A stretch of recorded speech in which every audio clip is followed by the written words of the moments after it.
I'm discussing the basic concepts in accounting. They are business entity, money measurement, going concern, periodicity, cost, duality, realization, matching, full disclosure, consistency, conservatism, materiality, and objectivity. Taking them one after the other. 1. Business entity. This concept separates the business from its owners. Owner and the business are two separate entities. This helps to differentiate business transactions from personal ones. 2. Money measurement. This concept states that only business transactions that can be expressed in monetary terms will be recorded. Any other transaction, no matter how significant, will not find a place in the books of account. 3. Going concern. This concept assumes that a business will continue to operate indefinitely. It assumes that, for the foreseeable future, the business will not be winding up. This gives the assumption that business will not have to sell its assets anytime soon, and it will meet its obligations. So, it justifies financial statement as a continuous series of statement. 4. Periodicity. Every organization chooses a specific period of time to complete an accounting cycle. Generally, the time chosen is what we call the end of the accounting year. It will continue at regular interval, usually a year.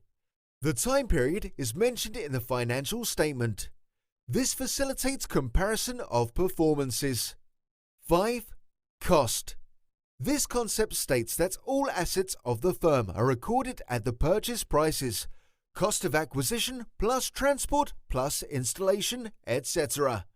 With this concept, the market prices are not taken into consideration. 6. Duality.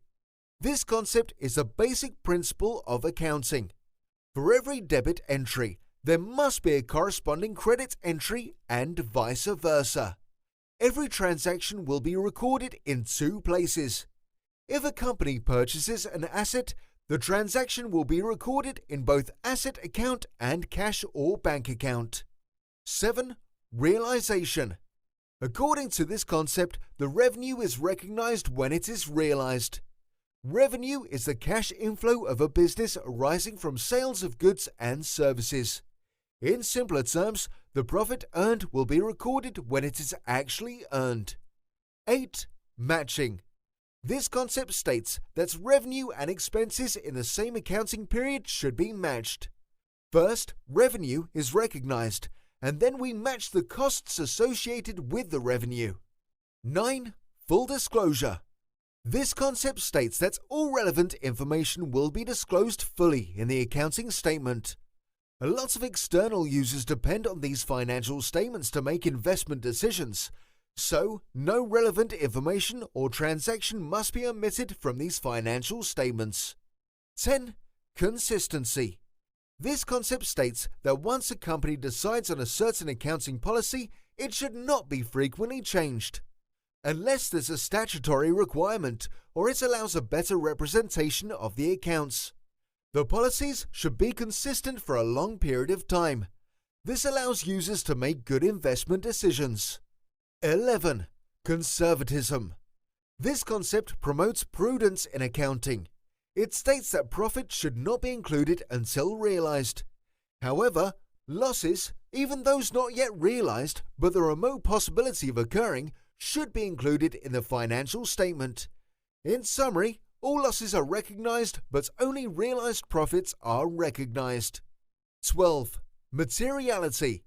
This concept states that all material facts must be a part of the accounting process, but immaterial facts can be left out. The material of a transaction depends on its nature, value, and significance to users. If the information can affect investment decision, it is a material fact. 13. Objectivity. This concept states that the person recording accounting transactions should not be biased, so each transaction must be verifiable by supporting documents like vouchers, bills, etc. This is the end of this lecture. By now you should know about the